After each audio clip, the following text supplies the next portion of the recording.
Donc aujourd'hui je vais faire une recette de guacamole mais améliorée. Donc il n'y aura pas que l'avocat et les épices qu'on met dans le guacamole. Alors je me munis d'un petit bol de 2 avocats mûrs et d'une fourchette. Donc je les mets dans le petit bol et je les écrase avec la fourchette, pas trop pour qu'il reste quand même quelques morceaux. Et comme le bol est un peu petit, je le transvase dans un bol plus grand.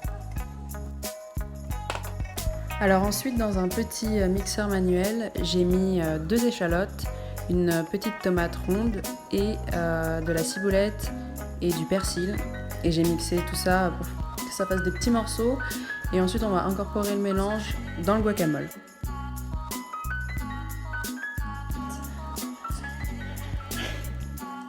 Ça commence bien.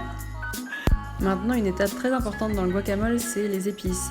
Alors j'en ai plein chez moi, mais j'ai jamais réussi à avoir le résultat que j'aime au niveau du goût. Donc j'utilise le mélange d'épices pour guacamole Old El Paso. Je trouve qu'il est vraiment bien fait. Et j'ai regardé les ingrédients derrière, il n'y a pas d'ingrédients mystères. Donc c'est exactement ce qu'il faut. Et ensuite on mélange. On obtient une belle couleur et une super odeur. Et ensuite il reste à ajouter la moitié d'un citron vert. Citron vert ou citron jaune. Mais je trouve que le citron vert a plus de goût. Et on n'oublie pas, bien sûr, le sel. On sale un peu à son goût. Maintenant, goûtons.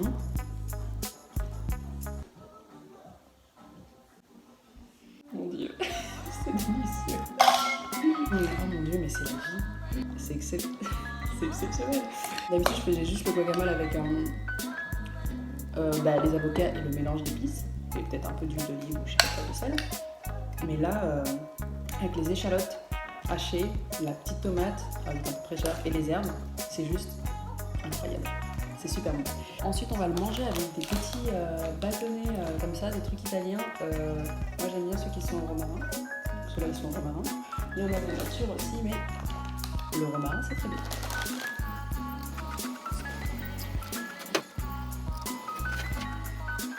Enfin, une petite salade très fraîche et facile à faire pour accompagner le guacamole avec ce que j'ai dans mon frigo et les herbes du jardin. Le plat de résistance dans le saladier. On va enlever cette petite croûte. Alors, avec de la betterave, une demi-betterave, des tomates, une pomme, courgettes, des carottes et une touffe de menthe et un peu de citron. On va mettre un peu de courgette pour avoir un peu de fermeté. La courgette est très bonne crue aussi. On fait des petits cubes comme ça. Les tomates. Une fois la coupe terminée, ensuite on râpe la peau. On coupe les coins. Et ensuite on va tout simplement la râper comme ça.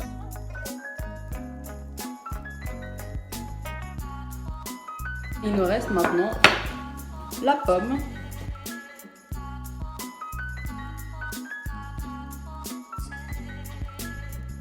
Et maintenant la menthe. La menthe du jardin.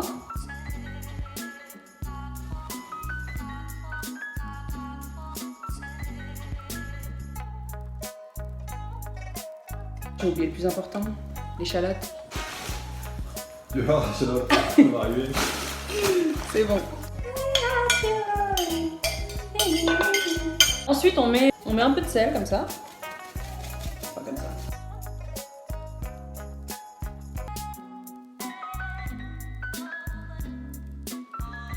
Que de bonté dans cette salade!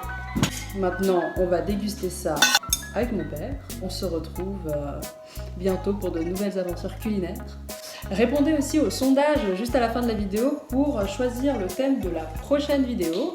La semaine prochaine ou plus tard, on verra. Sur ce, je vous laisse. Bon appétit, gros bisous! Et voilà notre charmant déjeuner sur la terrasse, au soleil.